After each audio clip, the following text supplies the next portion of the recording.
Another edition of Damian and DEO talking dark side of the ring. DEO today with the MTV shirt as opposed to Monday's show with the awesome Sailor Moon shirt.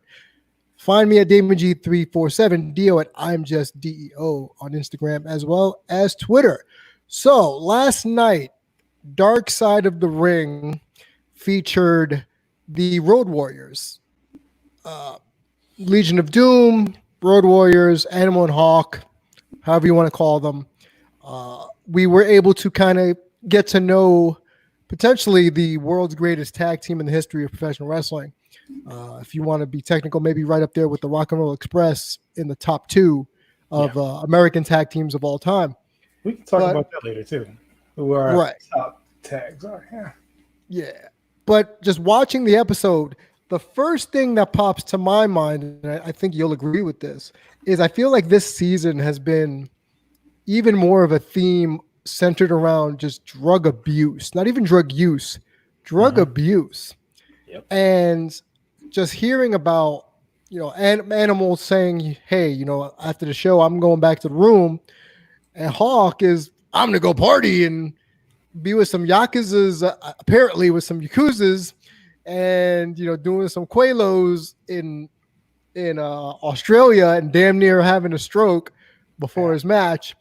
So they chronicle essentially the beginnings, their runs, the brotherhood where they had with themselves and Paul Ellering, I should say, and just kind of the sad when you get to the end of it where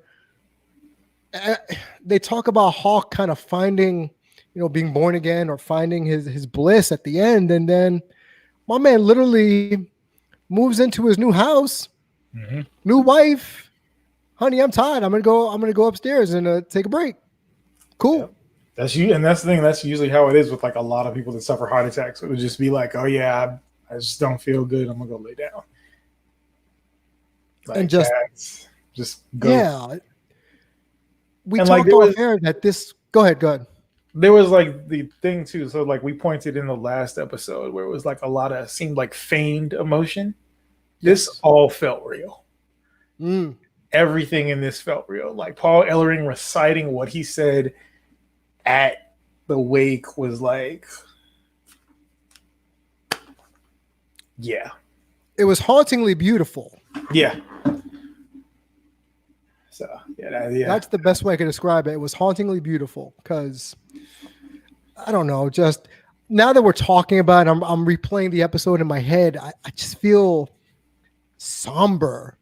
Yeah. Knowing that all, we make the joke, and I've made this joke on air a few times. Cocaine's a hell of a drug with the Rick James, Dave Chappelle line, but yeah, it's real. It's real. Like it's for real. Like cocaine is since it's like a party drug and people, they don't realize what it does to your system, especially when you mix it with other things. And in this situation, all the other drugs, plus probably steroids as well, all things that are not good for your heart. So it's just like, yeah, it was a sobering watch, to say the least. And there were wrestlers featured beside them or appeared on the episode that are part of you and my childhood. Seeing Barry Darso, formerly known as the Repo Man and Demolition Smash, random. What was he in? He was something in WCW. They tried to Stuart Payne. No. The Blacktop Bully. He was that, but then he came back as something again. Because I remember, like out of nowhere, he had a like this weird finisher that he pulled off in a match where it was like, okay, I remember you being just like a jobber for a while. Right. What is what's going on here? So all right, Smash. So Barry, he was just Barry Darso. Sar Mongo, the Blacktop Bully, Crusher Darso, Crusher Khrushchev, Mr. Hole in One. That's the Payne Stewart gimmick, the golf gimmick he had. Yeah. He's very much one of those ones where it's like he should have he can only exist in a certain time period. I feel like we talk about that a lot for the 80s wrestlers. They could only exist in the Only 80s. exist in the 80s. Like some stuff just does not translate when things, travel. Like the Undertaker is one of those gimmicks that can last a long time. You know what I'm saying? Like it's just gonna work, right? But like Demolition, no. couldn't exist outside of that. The Road Warriors, even to this day, there's nothing like it because it's not a believable thing anymore. Like it's so far outside of reality. And in the 80s, it was like, oh yeah, now this is cool. This works. It works. But now, no, not at all. So one of my takeaways was the fact that Hawk, Animal, they came from a part of Minnesota that, first off, I didn't know Minnesota got down like that in terms of violence and fighting and brawls and whatnot. But in the town, literally you had them two. You had Nikita Koloff, who was probably the most articulate person in that whole episode, beside Paul Ellering. And he looks great. He looks amazing. He really does look amazing. I'm thinking he could still go. And it was funny. He made the joke, well, I'm not Russian, but I played the gimmick for so long. Right. Which goes to show for old wrestling stereotypes and tropes about being the foreign heel, where you don't have to be from that country of origin to be the bad guy. Yep. I like when comes to mind. Yokozuna comes to mind. Yokozuna comes to mind. Like so many like and like weirdly they still tried to do this in like the 2000s with Lord Tensai. And it was just like, and like people don't like, I always bring it up. I was like, yeah, you've been trained to demonize certain groups of people because they're always the bad guy in things. Like that affects the real world. Just because it's in pro wrestling, if pro wrestling is your whole life, you're going to think this, you're going to take that in. You know what I'm saying? Yeah. Like if you're a kid and you see, oh yeah, all the bad guys are Russian, you're going to think the Russians are bad when you meet them. Mm-hmm. Just like we talked about the other day with like Law and Order. All of the fucking bad guys were black or brown in the early 90s. So when you see that all the time, it's going to paint a picture in your brain that, oh yeah, this is what they always are. So like, yeah, this is what it is, like the stereotypes of wrestling when like folks are like, oh, it's not that big of a deal. It's like, nah, it is. It is. Oh, it is. It is. And us being able to see it again in the 80s, how that was rearing its head. So in their hometown, again, it's Nikita Koloff, it's Legion of Doom or the Road Warriors, it's Mr. Perfect, it's Ravishing Rick and Scott Norton. Like you have like, that is like the top and mid card of WCW and WWF for like the early 90s right there. Mm-hmm. Like that's ridiculous for that many people to come out of the same area. That's insane. And again, the fact that it comes out of Minnesota, right? Yeah. Like it's like of all places, Minnesota. Huh.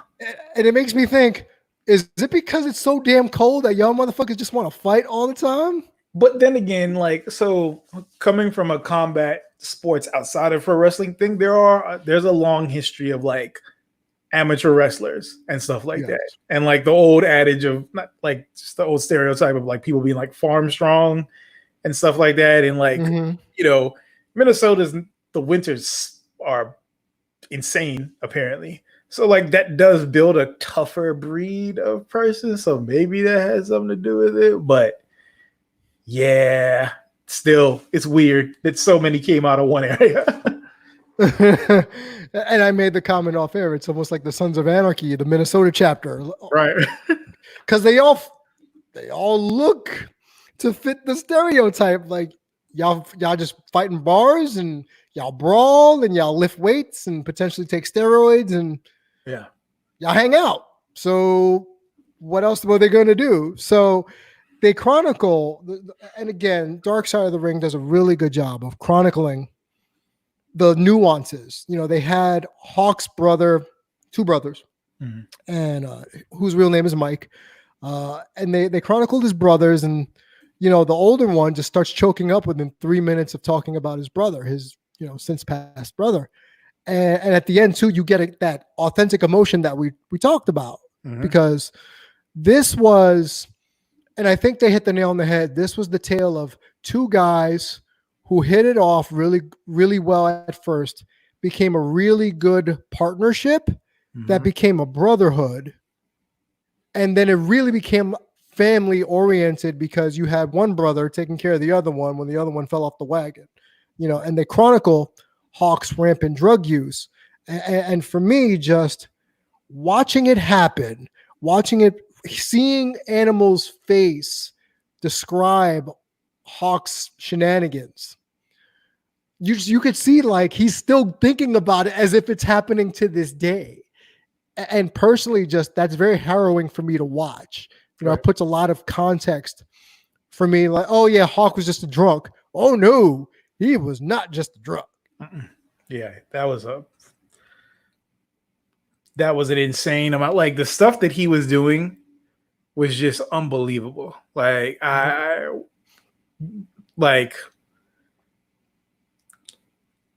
could not even fathom doing this before you're in a match where you have somebody else's life on the line in your hands. Yeah. And wildly irresponsible of him. You know what I'm saying? Good on Animal for being able to take up the slack and talk to the matchmakers and stuff like that and be like, yo, we got to change this shit because this ain't it. And yes, Eugene, we have talked about Vince taking, or no, we haven't been on air yet. We haven't. We talked about that off air. Vince McMahon taking the Doomsday device in a strip club is easily one of the most Vince things that has ever happened in the history of Vince McMahon things happening. Like, what? That is like, I've spent a good amount of time in strip clubs. No, that is not a place that I'm gonna fucking take a Doomsday device. I've almost had to get in a fight in there, but there's no way in hell that I'm going to get put on somebody's shoulders and then a flying clothesline. Wow, what the fuck? In the strip club. Let's paint this for the audience who may not have seen the episode. So Vince McMahon, owner of WWE, the grand poobah of modern professional wrestling, apparently, he was in the strip club with a whole bunch of wrestlers. I guess this was back in the 90s or early 2000s, late 90s, early 2000s. And the one person that tells the story is the Godfather, Charles Wright, which I think we all need to have Charles Wright tell stories, because if he's telling a story, you damn sure better listen, because it's going to be wild, because my man took a shot, slammed the shot glass down and said, all right, so boom. All right. It was like, oh, this is about to be spicy. But this is just this episode, it was weird because it was sobering. But then it was also there was funny parts to it as well. And he was such a larger than life personality, because we've all met somebody like Hawk or Mike that has just energy beyond energy, and they just can't sit still. You know what I'm saying? Probably a good chance there was some ADHD going on there. But sure. The whole thing of him, he couldn't sit still. Leg would just start to bounce. We all know somebody like that. So it was that's what made this episode more relatable, because it was okay, just out the gate, they already made him somebody that we can relate to, because we all know somebody like him. So it gave us a little bit of a better, a window into who he was and why, he ended up being the way that he was, that led to his untimely demise. So yeah, it was an interesting an interesting one because it was like a roller coaster of emotions. Because like Really was. reliving like the nostalgia from like my childhood, like the Road Warriors had one of the most insane entrances of all time, like, or Legion of Doom, whatever you want to say, like, right, Right. like that. Oh, what a rest! Like that is one of the most iconic pro wrestling entrance themes of all time. Like it is some of like it's right up there with like that was one of those themes where like someone's voice is actually the intro to it that makes it, pop more. That Right. DDP self high five. If you smell what the Rock is cooking, I'd even say like with Seth Rollins' previous theme, the Burn It Down. When they added the Burn It Down, that just it took it from a really great to like up here, next level. It took it next level, yeah. But like, yeah, it was a roller coaster of emotions, just because like it was so much, right? And like we could see the descent into madness almost as it went along, like how the drug and alcohol abuse got worse. Then when they had to split and Hawk decided to go over to Japan and continue the team without Animal. Power Warriors. Power Warrior, right? Or there was, yeah. So, well, because no, the guy was Power Warrior. Kensuke Sasaki was Power Warrior. Power Warrior, but I think they were going as the Road Warriors, which is like wildly disrespectful, right? Like y'all, you have made not only have you made a life, like a living off of this, but this is somebody else's livelihood as well that you're toying with. So like the fact that you did this is no bueno. So yeah, it was like seeing all of that was just like, damn. And then when it got back to the WWF at the time, and like Vince wanted to use the real life stuff. Yeah, that was a line for me, dude. That was a line for me. Even back then, like I felt it was very rare for me to like feel weird watching something, like feeling really uncomfortable.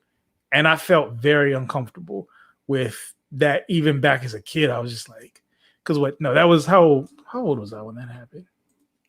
What was that, 2000? 2000, so I'd have been in high school. Let's see. And for those who don't know, basically there was a gimmick or an angle where Hawk, his real life issues were going to be portrayed in an angle because Vince wanted to bring on Darren Drozdov to kind of be that third man in Legion of Doom, like they did back with Demolition when they brought in Crush, because Demolition Axe was hurt a lot. So they needed that third person to kind of split them up and do a little bit of a free bird rule. But that was the thing where Hawk would stumble around, be alcoholic, be high, or portray himself to be high. And then there was a scaffold and he plummeted because Droz pushed him because he was jealous. Like the whole thing. I remember back then, like this is so stupid. This is pre pro wrestling online community as we know it, right? Like we really weren't out there on forums and stuff like that. We didn't have a social media. So like we would talk about it in school and stuff. And like everybody, all of my friends were like, yo, that was weird. Like, I don't like that. Like, and when you have a bunch of dudes that are like obsessed with wrestling, being like, I don't like that. Something was wrong. And like, there's a pretty storied history of, sadly, with how bringing real life into the ring leads to bad stuff. The one that sticks out the most is the Benoit tragedy, because that all started with somebody bringing real life into a storyline. You know what I'm saying? Like it's just not something that needs to be done. And the fact that Vince continues doing this shit is it's past the point of troubling. Now it's just like it's so egregious that it's just like, all right.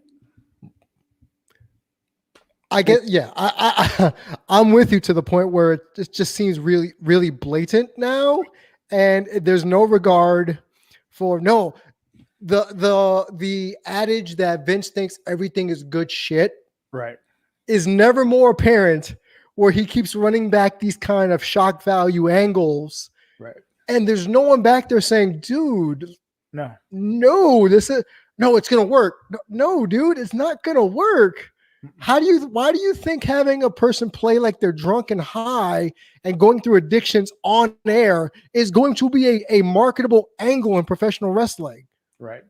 Like, Because you especially with the lawsuits that came right around that time, it was like, right, okay, are you thumbing your nose at this? Because like, keep on, we will fuck you up in the long run, which is like, that reckoning is going to happen in pro wrestling eventually. And like, whenever it does, it's gonna be fucking bad, because stuff like this, like just seeing how badly people have been treated, how angles like this, probably did not help with his mental health. You know what I'm saying? Like, people, and that's the thing. Like, I hate when people are like, "Oh, well, so and so was okay with it, so it was fine." No, that's not how that works. That is not how that works. Like, people have to be saved from themselves sometimes. You're going to have a lot of people that are just going to go along with it, especially if you are indoctrined into a system, which pro wrestling is a system. It is a belief system. It's a religion to them, actually. It's more than a lifestyle, especially them back then that had to keep kayfabe 24/7. Like, the gimmick was life. They were one and the same. Sure, you had to flip a switch when you went into the ring, but you had to live with that. That is part of who you are. You know what I'm saying? So like, having who is essentially God of pro wrestling be like, oh yeah, this is what we're going to do. Of course you're going to say yeah to it. Very few people are going to say no to that type of thing. So yeah, it was rough, because it did bring back like those memories of just like, this was weird. And then like, within months, was it months of when that happened, or was it about a year or so? where he passed From when they had the actual angle. months. It was months. Yeah, because like, I remember they had that, and then like months later on Raw, that comes up, and I was just like, what? So that's when it was still blurring the line. Is like, that was when like I started to realize, oh yeah, pro wrestling's fake, right? Yeah. Like, a lot of us didn't know. So like, kayfabe was lost a long time ago, but a lot of us did not know that pro wrestling was fake up until like late 90s, probably, when we're like, oh yeah, this is no. Like, once like the advent of like mixed martial arts and things of that nature, and you started to see like more realistic stuff, I was like, oh yeah, this is very fake. But like, this was one of those situations where it's like, so that story real, or was this like was this a prophecy? Was this a prophecy, or was this like, were they actually showing what the real thing was going on? So yeah, it was strange back then, and looking at it in hindsight now is like, fuck, man. Fuck. And you brought an actually interesting point up before we came on air about the time frames of certain eras of wrestling, about who's still here with us living. Right. So you see all these old timer 40s, 50s, and 60s, even into the 70s, they're still here. They're still here, right? Mid 80s to late 90s or mid 90s. That's the group that's dying. That's who's dying. That's the group that's dying. That's the group that had most of the substance abuse issues. Like, this is anecdotal, of course. I would need to fact check and all this stuff, but just going back in my head, like, we see far more legends from before the 80s still being alive than we do legends from the 80s and 90s. Right. Like, and a lot of that so there's a vicious cycle that gets created, especially when it comes to drug addiction, right? So the WWE, WWF schedule back then was insane. Like, you were, what did they say it was? Like, you were on the road for 14 Days straight. days, and then you'd be off for 4, back Mhm. on for another 14. Like, that is insane. 2 weeks, you work 2 weeks straight, and then you get 4 days off, and then you have to go back. Like, that is insane. That's terrible for the body. Your body cannot heal. I don't care who you are. Your body cannot heal from that type of stuff. So you're now working with injuries, because pro wrestling, And they talked about it. right? Pro wrestling, it's not fake, but it is scripted. Yes. Hitting the mat's real. Slamming your body into another person's body, that's real. You know, getting body slammed out on concrete, that's real. Mm-hmm. You know what I'm saying? Like, so now these people are working with injuries. So in order to diminish the pain, painkillers, alcohol, Yep. other drugs to make the pain go away. You can work through the pain. And it's a vicious cycle because you continue getting injured over and over and over again. So you keep going back to the drug over and over, and it gets worse and it gets worse and it gets worse. So you have to take more and you have to take more and you have to take more, to the point that now you're addicted. You may not, like, you know, painkillers. Yes, absolutely. They are addictive, but like some things you get addicted to mentally as well, just because it's also a coping mechanism. Of course. But like, yeah, like this is just that vicious cycle, and it just keeps on getting worse and worse and worse, because not only are you battling the injuries, you're battling father time. And as you get older, you cannot heal as quickly. Like, And especially back then, where they didn't have the same recovery methods and options we have now. exactly. Like, you don't have the drugs and like over the counter stuff that we have now, that is far more, you know, simple and easy on the body than the shit that they had back then. Mm-hmm. You know what I'm saying? Like, this was like the generation of, oh yeah, you know, just rub it and put some ice on it, you'll be good. Walk it off. Walk it off. Nah, that's not how that works. You know what I'm saying? Like, that's how you get crippled. So with like this was like that tale of just like seeing how bad it was. And he already seems like he had an addictive personality anyway, and Mhm. was, you know, looks like he was just drawn to not so much danger, but like his next fix on whatever it is in life. So that was just like a horrible combination on it, like a perfect storm of horrible things. Right. That's one of the things that stuck out to me, was when his brothers were documenting, you know, Mike's early life, where they talked about him going from high school to high school and picking fights and whooping up on the toughest dude in the school, because he was either bored, Right. or just because. And you said it earlier about having the ADHD. This reminds me of so much. I know it's Wednesday, but it reminds me so much of Yusuke Urameshi, who just literally went from part to part to just fight. That's all he knew was fighting. And then Hawk found Animal in the gym of all places, which random. And then they wound up being bouncers at the same bar, so they could fight there too. And apparently they were kind of thugs for the owner, who dealt drugs from the bar, because they held a dude over a bridge. Yeah. Like some mafia enforcers. Yeah. So, like, you know, they succeeded where Dino Bravo failed, apparently. So this is one of those things we've come to see. Like, a lot of them were not good people. No. You know what I'm saying? Like, that was the thing that kind of got glossed over in this. It was like, y'all were shitbags, whole scoundrels, miscreants. Fuck it, like what? Like this, and they had a competition to throw someone across a tripwire. Right. Like, that is like me thinking with my legal point of view. I'm like, yo, what the fuck? So many lawsuits would have happened. You know what I'm saying? Like, yeah, that was just like insanity. So they're right there. They are bred for fighting. You know, to quote the old school Finley line, they just like to fight. So then they're picked up by all people. They're discovered by Ole fucking Anderson.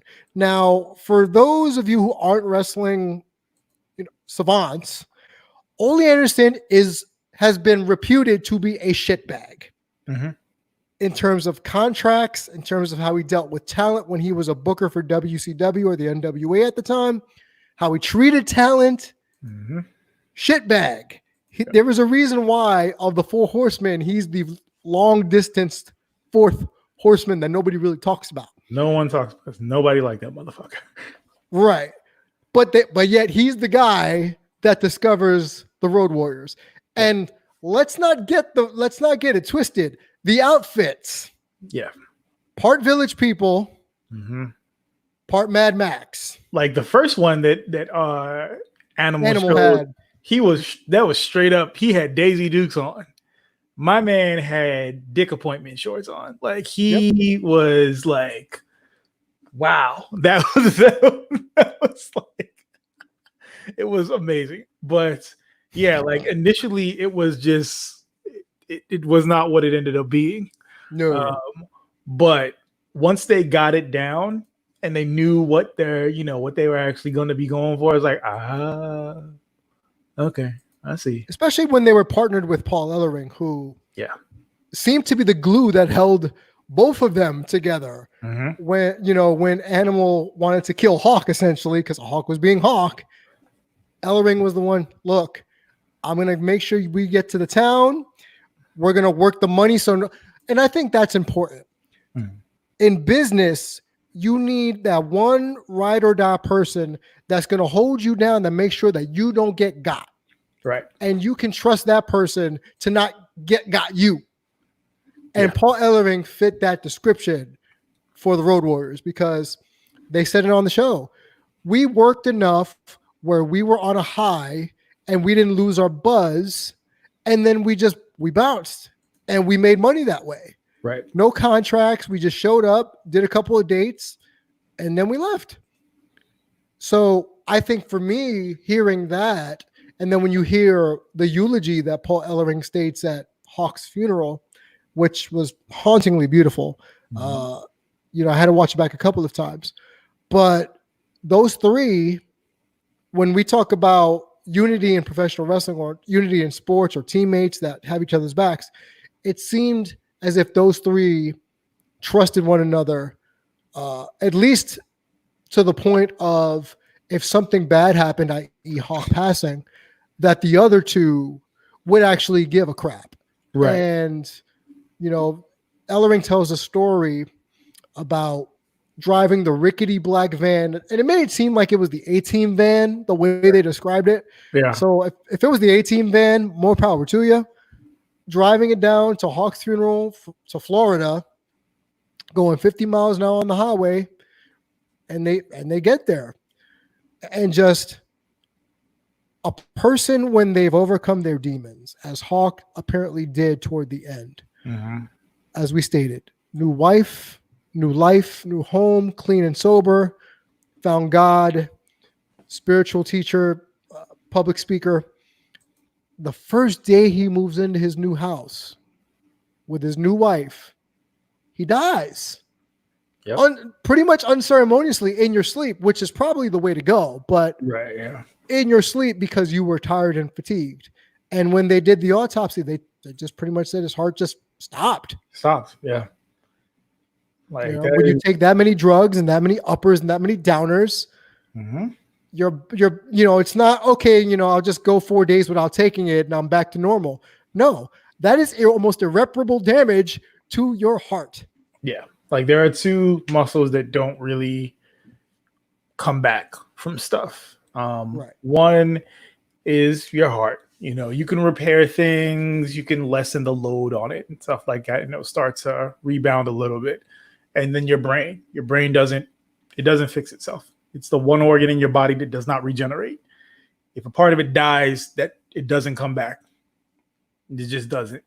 Like your brain, it is a wonderful organ that will then shift the whatever task that portion of your brain had. It will then shift it to another part to create equilibrium or the closest thing to equilibrium. But it does not. It doesn't come back. And your heart, once you've done damage to your heart, the only thing that is gonna fix that is a transplant. And even if you get a transplant, the issues that come along with that are monumental. Yes. Like you instantly become deficient because you have to take medication to keep your immune system from attacking this foreign object in your body. Mm-hmm. So now, common cold is beating your ass every year. You can't go out all the time. You can't do what you used to do. So yeah, like it was just this. Yeah, but it was like you said, the whole episode is like soberingly beautiful because you could tell people loved him. Mm-hmm. This wasn't a person where it was like people were like, man, I fucking hated that dude. Like this was like everybody, even though he did them wrong at some point, they still like genuinely cared for him, which is something that you didn't see for some of the other people that have been on the dark side of the ring series thus far. The Vince Russos of the world, where it seems as if everybody I'll beat the shit out of Vince Russo.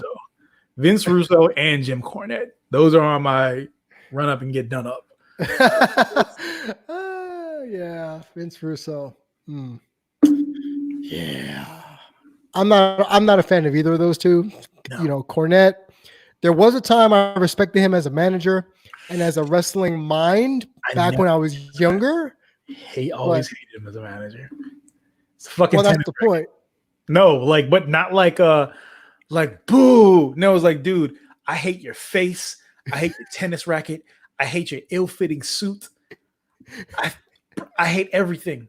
I hate the way the spit flies out of your mouth when you talk. Like it was a genuine disdain for him, even as a child. It was like, I want to whoop his ass. I don't know.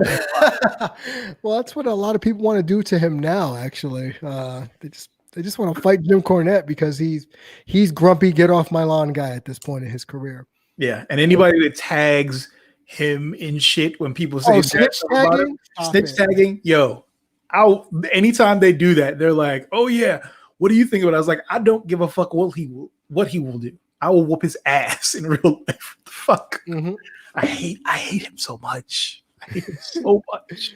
Racist bag of shit. And I just want to remind people who are joining the Damon G show, Damian and DEO on YouTube, as well as Anchor.fm. We just wrapped up talking about Darkside of the Ring, and we wanted to transition into just random wrestling topics, and we wound up getting on to Jim Cornette. And to be quite honest, I don't like, it's not even about Jim Cornette. One of the biggest things I can't stand in wrestling now is snitch tagging. Yeah. I can't stand that, where you hear or you see something that's right up there with vanity searching, where you go searching for your name just to see who's talking shit about you. Yeah. So in reality, snitch tagging, for those who don't know, it's basically, hey, me and Dio are talking about wrestler A, and someone on social media, preferably, usually Twitter, will tag that person and say, hey, they're talking about you. What do you think about that? And then that's snitch tagging because, you want to run back and impress, daddy. Right. And there you go. Now, and then you have a discourse because someone like Jim Cornette wants to bitch and moan about it. Or Bully Ray. That's another person. Oh, he's another one. He stays fucking vanity searching. I remember I posted something and he responded to it. I was like, so you definitely vanity searched this shit. This wasn't like I didn't tag you. I didn't tag anybody else in it. So you definitely vanity searched this, and then had his little minions come after me. I was like, bro, they're like, oh, you aren't going to do anything to him. He's a real tough guy. I was like, dude, I will dogleg him if we actually want to fight. Are you serious? I love when everyone makes it seem like wrestlers can fight. Like, pro wrestling is not a fight. This isn't a fighting. That's not real fighting. Like, Antonio Inoki kind of showed that that's not really a thing in the 90s when he tried to make, New Japan be more shoot style. Like, we've seen so many pro wrestlers fail in mixed martial arts and in other aspects of combat sports and kickboxing and boxing. Hell, we saw the goddamn Brawl for All. We know this shit. Right. We already know what this is. So yeah, I hate it. Every time I see it, I'm just like, bro, what did you gain from this? Like, did he's not gonna fuck you. Like that's what I always go You know, that's what it comes down to. like, They're yeah, not gonna be friends with you. They're not gonna have sex with you. They're not. It's just why? yeah, it's like it's not doing it's yeah, but yeah, it's one of those. Anyhow, enough about them jackasses. But yeah, so as we were talking about earlier, actually was like with themes and stuff like that, like iconic themes, right? Mhm. And like we said, this one is a classic, like Yes. an absolute banger. When it came on, you knew what the fucking time it was, right? This Stone Cold's theme, The Rock, Mhm. and many fucking themes. Jake the Snake Roberts, both. That's one of my all-time favorites. That is like classic 80s synth perfection. Like that was just like some Blade Runner sounding type stuff. And I was like, you know what? Yep. Yeah. I already know somebody's about to get their head drilled into the mat when this comes on. Right. Ultimate Warrior. You know, like you had a lot of those things. Like Jim Johnson was hitting them out the park. Is he in the Hall of Fame? And I know it's not a real place, but is he a Hall of Famer? He should He be. should be. But I think maybe it's one of them situations where like, you know, he fell out of odds with Vince, and Vince is like, yo, this man was responsible for a lot of your success just off of this type of stuff. Like the man created, because I think he was responsible for the Brood's the original Brood theme. That no matter how old I get, I will still bump the Brood's theme. Yeah. Dude. Okay, for those who don't know the Brood, it's basically Gangrel, Christian, and Edge as vampires. But just it's again, the word haunting comes to mind. But when you hear that, you know, that breath. Like that was a precursor to fucking to Finn Balor's music. Yep. Like this is Catch Your Breath. Yeah, it's called Catch Your Breath. Jim Johnston, like he created bangers, right? Like, and I remember there was like a discussion that people were having about who had a better track record between him and CFO $sign. Yeah, and it's like so two different eras. Like this, he created timeless stuff. It's just like with a lot of stuff that we have now. With music that we have nowadays, right? They made music to last because music it was like somebody would put something new out every, you know, say an artist would release an album every 2-3 years, probably. Mm-hmm. Now artists are releasing 2 and 3 albums a year, you know, or projects in a year. Like that is insane. So it's you know, it gets watered down. And that was the thing with like CFO $sign. They've made bangers. Don't get me wrong. AJ Styles, banger. Nakamura's original theme, banger. Finn Balor's theme, Catch Your Breath, banger. Like ton of hits, ton of really dope things, but ton like, of really good hits, right? Nothing that's iconic though. The Shield? No. Huh. I like it's good, but I don't think it's on the same level. It's like right under. Like, and I think I agree with you to a point because Roman's theme is a spin-off of the original Shield theme. It's almost The Rock with the Nation. Right. Where The Rock's first couple of themes were based off the Nation's theme song. Right. That's another theme song, The Nation of Domination. Just it got the point across. It got the point. We are the nation of domination. And then you have PG-13 coming out rapping out the whole hook. Mr. Perfect's theme song was good. Yeah. Macho Man Randy Savage was Pomp and Circumstance. Yeah. Like it was dope. And even with who else had a really dope theme back then too? I mean, hell, Ric Flair, like fucking that's a classic theme. It's a classic piece of actual music, but it is, you know, but yeah, classic. 80s, they had a bunch of really dope stuff in the 80s, especially like when they did reach out and have stuff from outside of the WWE, you know, circle, I guess you'd say. Mhm. Like Coco Beware's original theme that was like More Stay in the Time, I believe. Yes. Banger. That was like a legit, you could put that on the radio and people would fucking jam to that shit. Because that shit went hard. Did Coco always have the bird? I always remember him having the bird. I don't know if that was a thing before the WWE or WWF at the time. All I know is that before WWF, Coco had one of the best drop kicks I've ever seen. Like, and bro, all time. And he used the brain buster too, which, for that time, not many people were using it. So people sleep on Coco Beware, man. They just think he's a jobber, but go back and watch his stuff before WWF and when he first came up. Wildly athletic. Yes. Like that brain buster looked like he was killing people. Like, which was like, but he had everything that it took to be a star at the time, but for so many reasons, he was never given the push to. He was short and he was black. Basically, but yeah, just like call it out there. Yeah, it is what it is. Yeah, back then, like if you were black, you were relegated to mid card sideshow, and that was it. You don't really get to do anything else.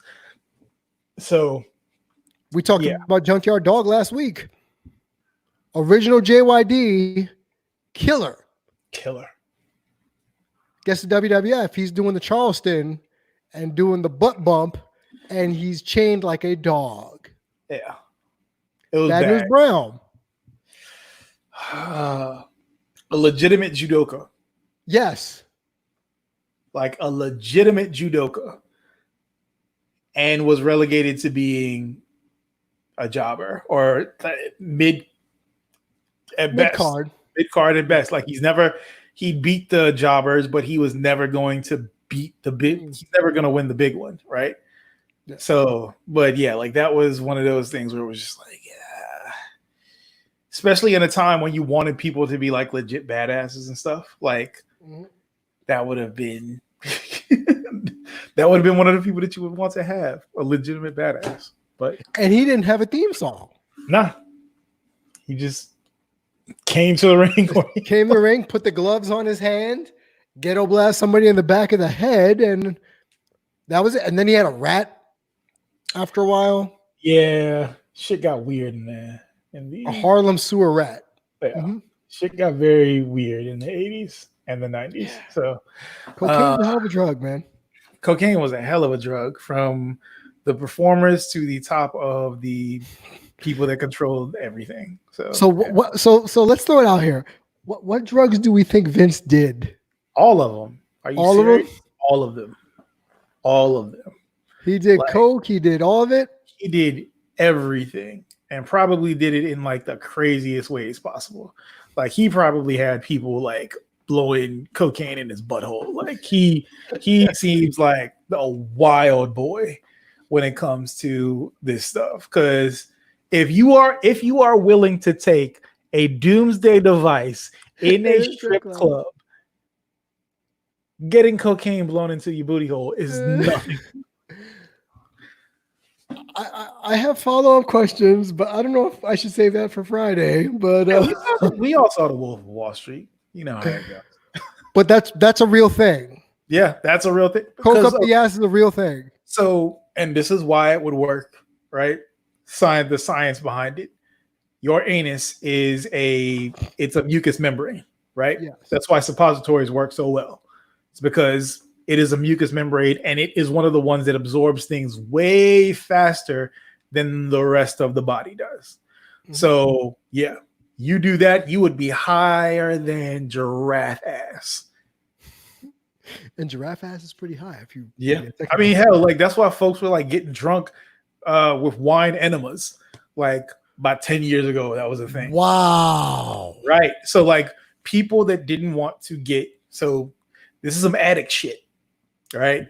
When you start to come up with creative ways to hide your substance abuse problem, that's when you know you are a full-blown addict.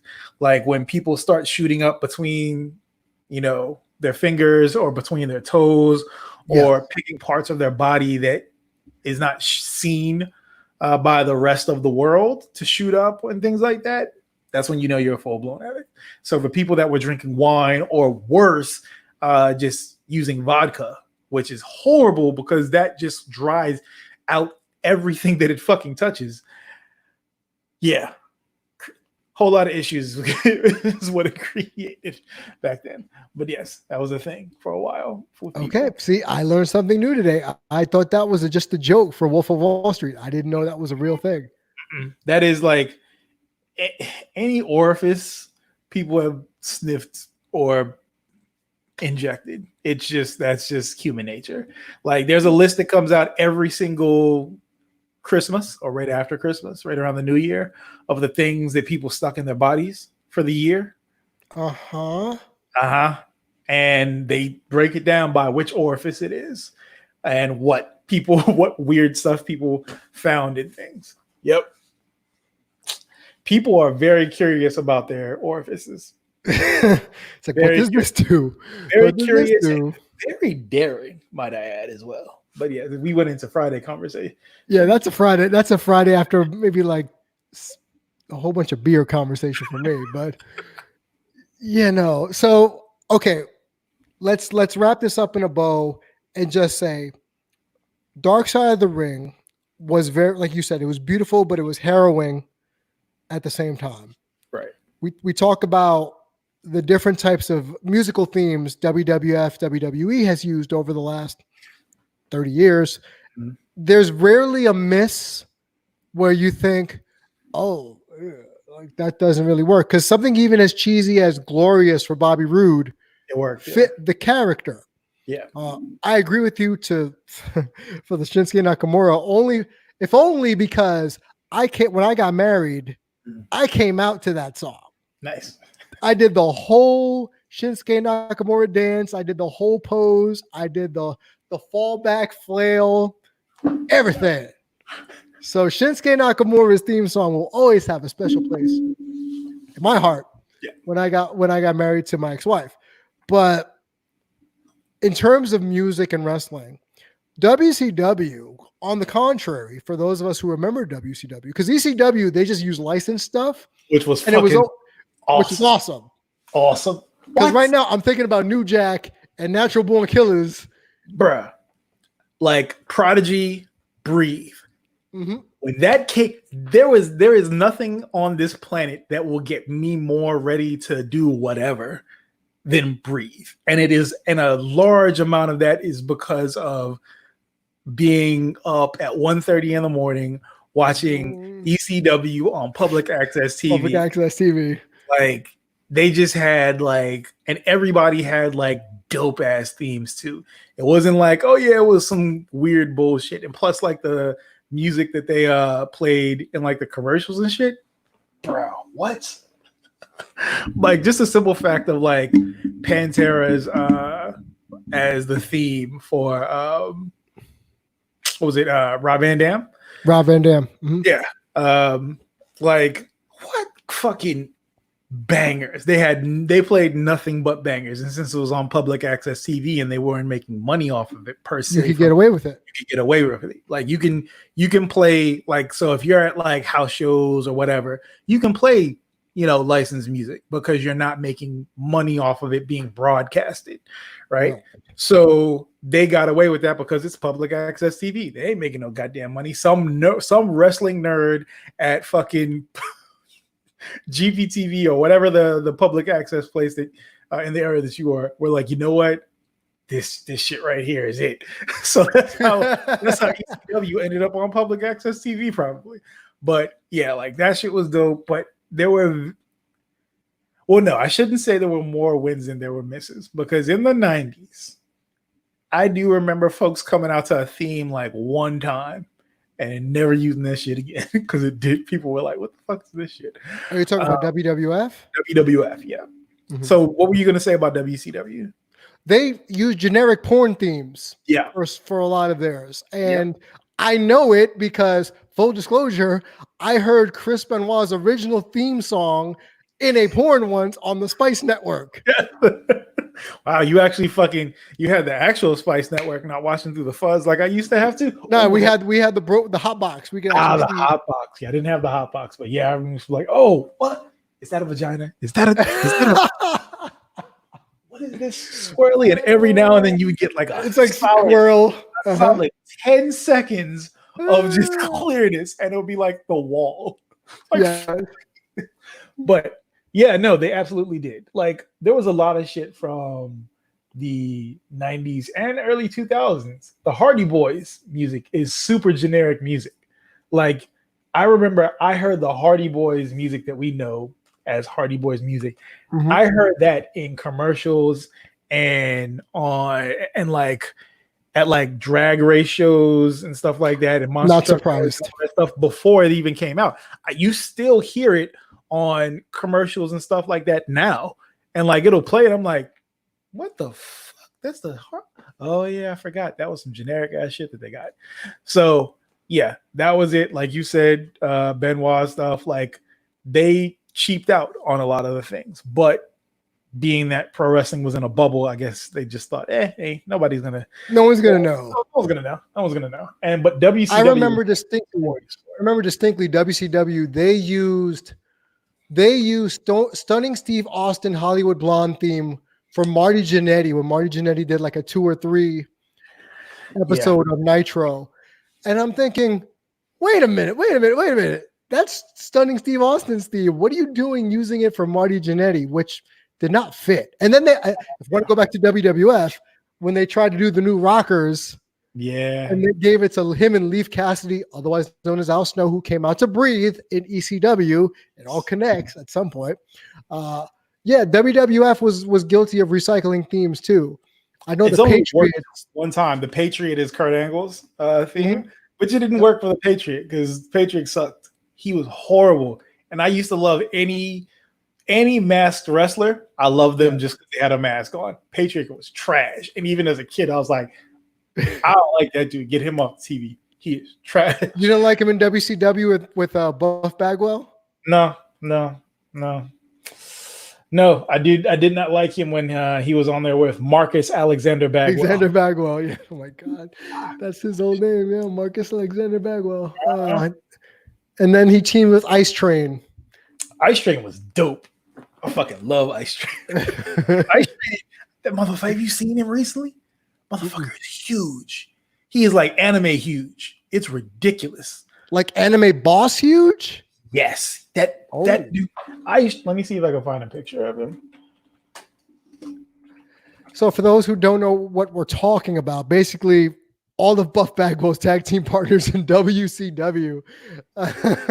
And one of them was Ice Train, who I felt was criminally underrated in WCW. I remember him from Saturday night, WCW Saturday night, TBS, 6 o'clock, 6:05, Dusty Rhodes on the commentary with Tony Schiavone.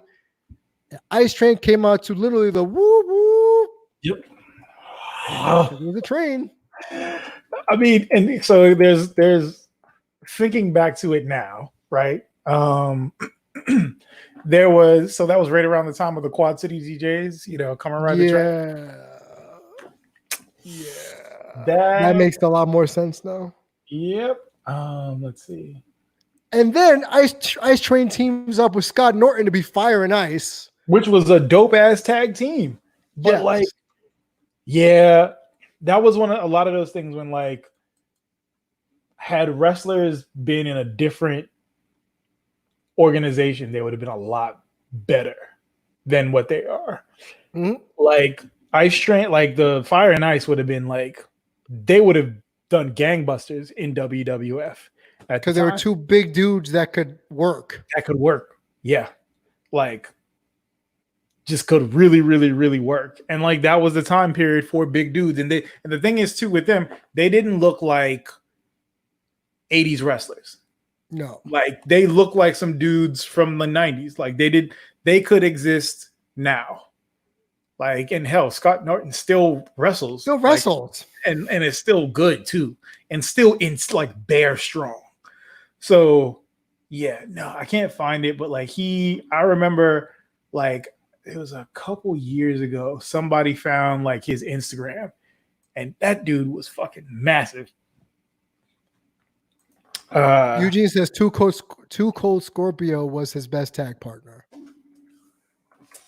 I can see that because Too Cold Scorpio is awesome. So yeah. You know, I'm annoyed he still doesn't get the credit he deserves.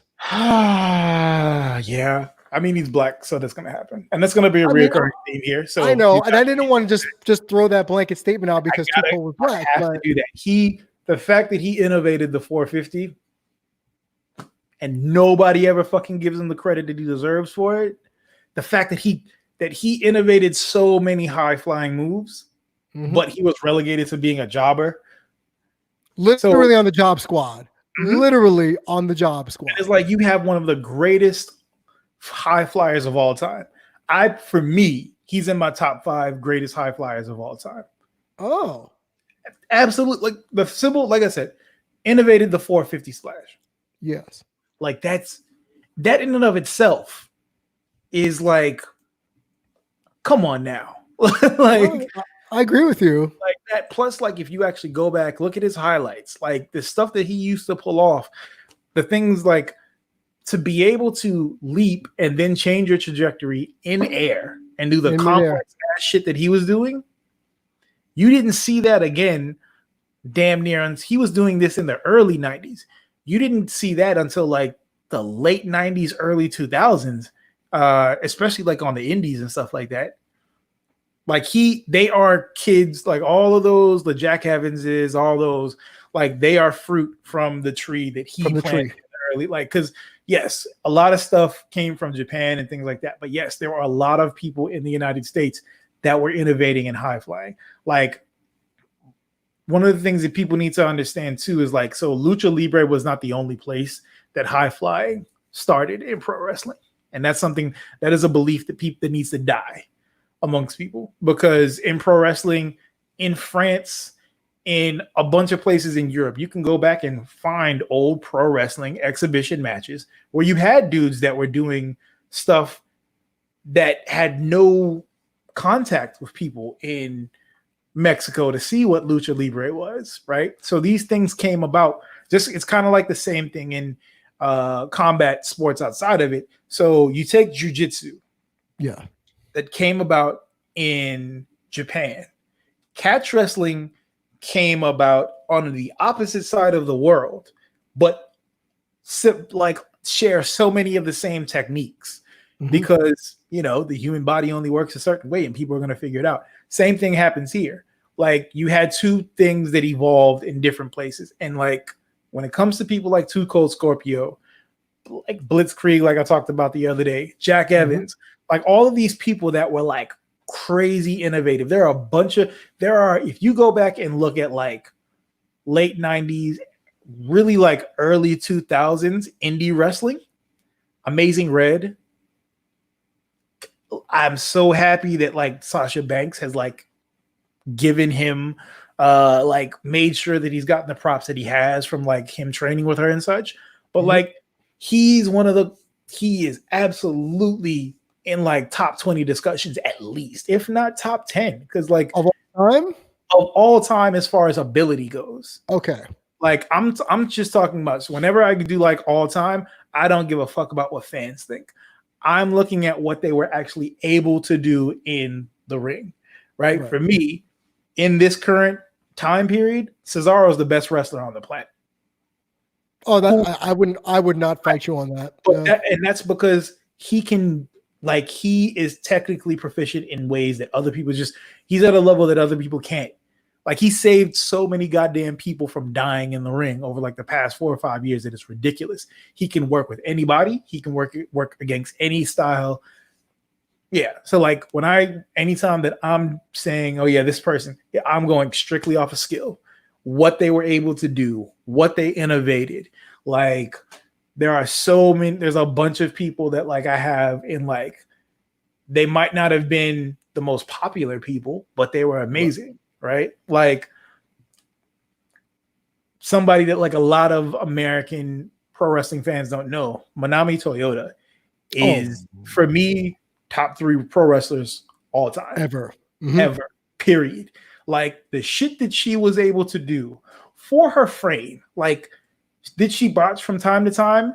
She was actually, you know what? She was very much, in their primes, I would want to see Manami Toyota versus Sasha Banks because they are very similar in how, like, they threw everything in their being into what they did in ring.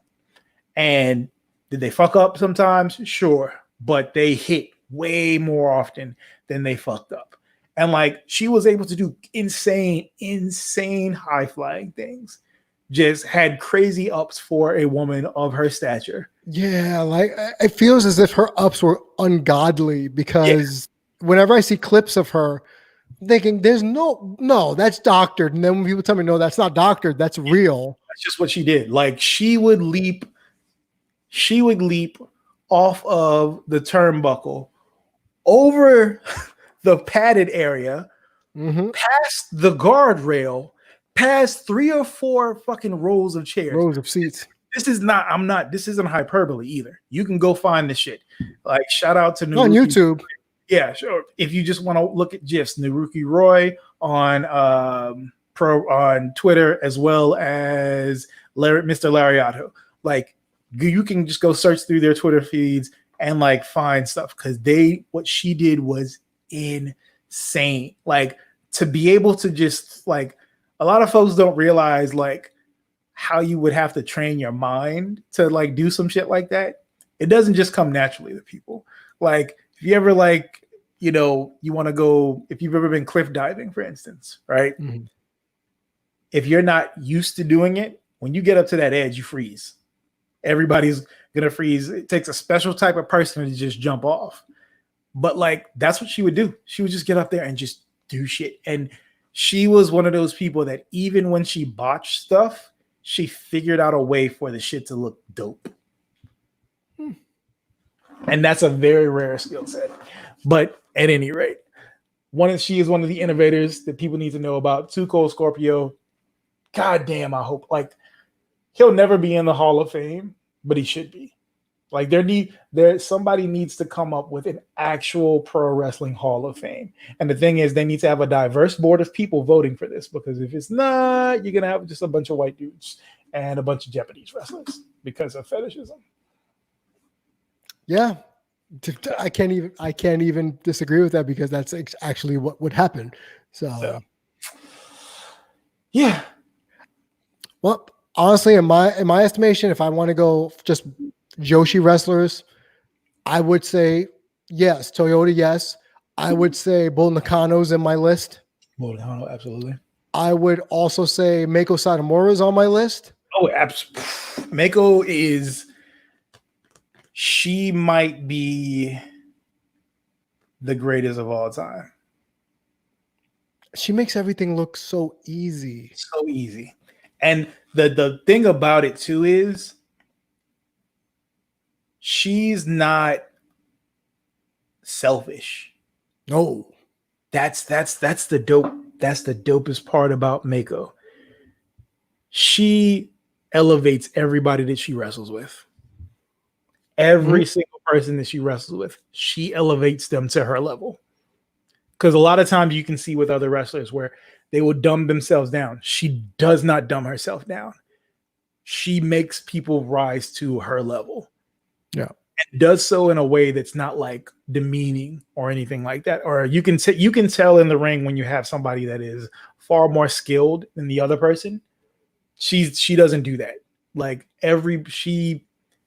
yeah. And if you have time, if you want to like really learn about like Meiko and how she came up, what was it called? For all the pro WWE people, if you want to see a pretty damn good match, look up the Mae Young Classic 2, Meiko Satomura versus Mercedes Martinez. For me, that had me on the edge of my seat, even though I knew the results already, just from an action standpoint, from a technical standpoint, from a just professional wrestling. Please go watch that match. Yep. There is, it's called Gaia Girls, GAEA Girls. It's a documentary from like year 2000. And it like has a young Mako Satomura, she blasts this chick with a fucking drop kick that is, I thought she killed her. Like legit. When she hit her with that, no, because like the chick gets up and her mouth she is just pouring blood. And like it was like, damn, that's how they came up with the shit. And like it's a really good documentary to watch. You can find it on YouTube and other places and stuff. But yeah, Doesn't she own Sendai Girls? I believe she does, yeah. Okay. And this was like the precursor. Gaia was like the precursor to a lot of the Joshi promotions. But yeah, like Mako's dope. Mako can work with anybody. She can work with any gender. And it's never a question of, oh, she shouldn't be in it. Nah, bro. She has an air about her that's just like, I will murder everybody in this room if I need to. Her theme song is basically called Game Over because they dub her the video game boss. Yeah, she is of women's wrestling. She's that goddamn good. Like, and the thing is, Mako is, how old is Mako Satomura? I think she's 34. Oh, she's way older than that. Mako She's not my Satomura. age. No, she's 40. She's my age? Yeah. Holy shit. Man, yeah, no, Mako ain't no goddamn in her 30s. No, Mako is 40 years old. She's been around my life. She's been around for a minute, and she's been putting on high-level matches for a very long time. Hey, like, Eugene, I know you're in the chat, but when was the Mako versus Jordan Grace match? I don't recall knowing about it or seeing about it. So if you could chime in and let me know. Mako versus Kana is, as he said, Mako versus Asuka, as we know now. Banger, classic older match. But by the way, yeah, shout out to Asuka Kana. Shout out to her because national treasure, the MVP of the empty arena WWE era. Fucking MVP. And the sad thing is, after all of this is said and done, she's still not going to get the props or the push that she really deserves. Even though she's a champion, she's still not going to get treated like they did with how Becky or a Charlotte. For a lot of obvious reasons, but her, like, the simple, once they let her just like speak Japanese, that's when her personality actually came out, and it's perfect. Like, I am an Asuka stan, like off day one.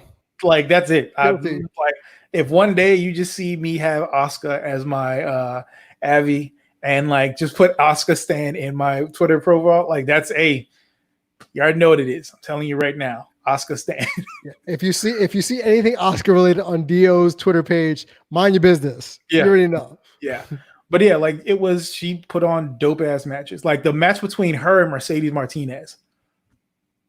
That was a master class in matches because you had two people that are like legitimate legends in their like styles that they come from. Like Mercedes Martinez, like, dope, has been awesome for a long time. Mako been awesome for a long time. One other, Akira Hokuto is the other in my goats, the dangerous queen. She created the snowplow, or what we know as the snowplow. She innovated a couple other moves as well. Like, she's well known for coming to the ring with a wildly elaborate, like Oni, Hanya, techno fucking kabuki warrior samurai outfits. Like, her shit, like, Akira Hokuto had some of the most bomb ass entrance attire. So if any wrestling fans are watching this or going to be listening to this on the podcast format, please watch some Joshi Wrestling. Just do yourself a favor. Watch Joshi Wrestling and appreciate it. Yeah. Here we go. Let's share some of this good old Akira Hokuto. So we got to see her in WCW for a while with Sonny Ono. That is right. She was in WCW. There's Bull Nakano. Yeah. So like, she would come to the ring and stuff like this, like full blown theatrics. Oh. Yeah. Like I mean, when she showed up on like WCW and stuff, and we were confused as fuck. But like, she would come to the ring in just like the most insane stuff, and it was so Very dope, elaborate. very elaborate. It was so dope, and that's her now. Go figure. Yep, her and her husband, both pro wrestlers, and like they just look so nice and sweet nowadays. So, yeah. But yeah, that's another person. Look up her matches.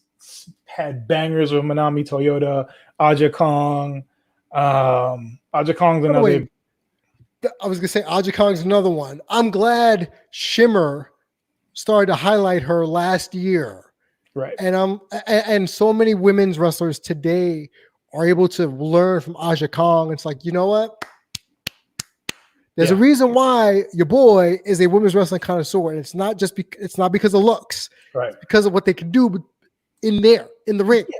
No, like if it was not for women's wrestling, we wouldn't have most of what we have now. No, like had especially Joshi. So like specifically with Joshi, there were so many things that were innovated in Joshi, like just because they were trying to basically murder each other when they, did whatever, like with matches. It was insane. So you had a lot of innovation. You had a lot of just like balls to the wall insanity in these matches. So like, yeah, like you would have between like, just look up matches between Bull Nakano, Aja Kong, Manami Toyota, Akira Hakoto, Dump Matsumoto. Like just go look up another one. Yeah, just go look up a bunch of these wrestlers. And the other thing too is you need to, with like, as Americans, a lot of times we kind of get put off by attire or body types, especially body types. If it's not what's considered to be pleasing to a Western mindset, and you're gonna have a lot of that when you go to other countries. There are going to be body types that you don't see here, but you have to look past that because you might miss out on like an amazing athlete or amazing performer here. But yeah, you can go back and look at a bunch of these things. There's so many, so many. Like just Joshi Wrestling, if you want to go and look at just where a lot of the dope shit that we love now comes from. Yeah. Look up Stardom, look up Sendai. Yep. Just type in Joshi Wrestling in YouTube. And see what pops up. Yeah. I guarantee you. You're gonna find something that you like, and you're gonna find something that makes you go, "Holy shit, this is badass." Because I'll be honest, and we gotta get out of here in a minute. But when I first saw Asuka/Kana in her Joker makeup back in Japan, going up against Minoru Suzuki, and taking some stiff shots, I said that woman is one of the toughest human beings I have ever seen. Also, that is one of the most terrifying, like, presences that you will see in a ring is Minoru Suzuki. Well, no. Asuka or Kana in her like Joker makeup, in the Joker makeup or the zombie makeup. Or when you see the zombie Joker makeup, that's when it's like, no, this is actually fucking terrifying. Like, because she has like that, what was it? The clowns from like murder clowns from outer space or whatever it was. Like, what was that? I don't mess with clowns, so I wouldn't know. Did I ever tell you that story about me and the clown? Killer Clowns from Outer Space. It was a movie in the 80s. It's got a cult following behind it. But like, it's, if you watch that movie, which is, it's a pretty underrated as far as like visual effects and things of that nature. But like, she had to have seen that and came up with that because the shit is creepy as fuck. Because she's walking out to the ring with fucking clown makeup on, and then blood just starts leaking everywhere. And it's like, okay, that's enough. Thank you. I'm good. We're good. And I'm cool with clowns. But no, that wasn't. I don't like that one. I ain't cool with clowns. I'm gonna tell a quick story before we get out of here. Here's how you know I ain't cool with clowns. Mhm. Number one, the original It movie when I was a kid scared the shit out of me. That fucked me up for a while too. Tim Curry, I wanted to stab him in the throat. Just put that out there. The fact that my mom made me, not let me, made me watch the It movie when I was a kid. I think I was about, what was it, 1988? So I probably was about like 8 or 9. Mm. Yeah, not made to watch that movie at 8 or 9. That's the first thing. When I was in 4th grade, I'll never forget this. My father and I, this is when we were living in the shelter. We went to one of those holiday parties for kids who, you know, are less fortunate to get them a Christmas present or whatever at the, of all places, the local precinct. So one of the cops dressed up like a clown. And he thought it was funny to tap me on the shoulder when I wasn't paying attention. And I turn around to be looking at a scary clown trying to get me to dance. So the first thing I do when I turn around, and DEO, you know me well enough to know, I hit first, ask questions later. Yeah. So this clown literally gets down to do the peekaboo after I turn around. I punched him dead in his face. Yeah. I literally assaulted a clown cop. And I was in 4th grade. My father thought it was the funniest thing he had ever seen. And my dad even said, "Oh, I should have told him you don't like clowns." Yeah. No, I damn near almost knocked out a grown-ass man when I was in 4th grade because of my fear of clowns. So fuck clown. And on that note, there is, so if you look up, go to at Naruki Roy, Naruki Roy on Twitter. They just constantly put out like dope ass like old AJW Japan wrestling stuff. So like you just get all of the old dope stuff. You get Dump Matsumoto, just so many dope ass things, and like stuff that you just that make no sense, like makes absolutely no sense. And it's just awesome as hell. it's like Joshi Wrestling is basically, let me see how I can kill this person in the most elaborate, violent way possible. Yes. Because the stuff that I have seen from going back to watch old Joshi is criminal, is what it is. They are like legitimately trying to kill each other. That is a good word, yes. So yeah, but yeah, go check that out because it's dope stuff. It's dope stuff. It's always good to know your history, where stuff just comes from. You know what I'm saying? There's a lot of moves that are associated with people that today they didn't innovate it. They did not make it. They might have made it famous in America, but they did not innovate the stuff. So shout out to Too Cold Scorpio. Salute. Give you your flowers while you're still here. Please, can we give Too Cold his flowers while he's still here so he doesn't have to die, and then we remember him about how good of an athlete he was? Exactly. I don't want him to be a WWF documentary for those reasons. Please don't. No. So, anything else you want to plug?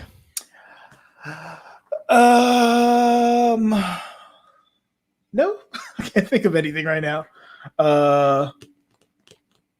Yeah, nah. This is all I can say is if you are getting things through Instacart, make sure you tip your shopper properly. Yes, yeah. I had mine delivered. I gave him a 30% tip. I was very grateful. Yeah, like at least like if you're sending somebody to go pick up more than 20 items, it needs to be at least like $10. You need to put at least $10 towards that. Mine was 11 items today. So yeah. So that's fine. Like if you only get a couple items and you only give like $1, $2, $3, cool. So whatever. It's when you start to do this shit where it's like 60 items or 40 items, but like 60 of the units all together. Nah, you need to be tipping folks like $15, $20. He actually thanked me for being easy. He was like, "Oh, thanks for like making my job a lot easier." Appreciate you. You have no idea. Like I went through hell today at Sprouts. I hate that place now because of it made no sense. But like, yeah, like if you have a bunch of things from a bunch of different parts of the store. Just make sure you tip the people properly. That's it. Mhm. Like, Well, and just to be honest, they're risking their lives. I know a lot of people 100%. don't want to admit that. They're risking their health Yep. to be out there. That stuff. You So know, tip properly, and not just Yeah. in Instacart, but if you go anywhere right now, tip, especially fool. people that are in the service industry, tip them properly. Tip your Yes. waitresses, your waiter. The Tip. strippers. Well, I don't think there's unless you're going through a drive-through strip club as they are doing right now. But like anybody in the service industry, just tip them Mhm. properly. Yep. So that's what you want to publicize. You want to publicize that tip properly And wash your Cool. ass. And wash your ass. As for me, again, as always, Damon G347 on Twitter. Keep the conversation going. Also on Instagram, the Damon G Show, where I talk about life, human interest, psychology, and a little bit of this stuff too, where I sprinkle that in. DEO.shoots on Instagram for his photography. And with that, we will see you Friday for Random Conversations After Dark. We will be going a little earlier, but it will be just as random. So we will see you then. And just wash your ass. Yeah, I got some stuff for you on Friday. Oh, no, I can't wait.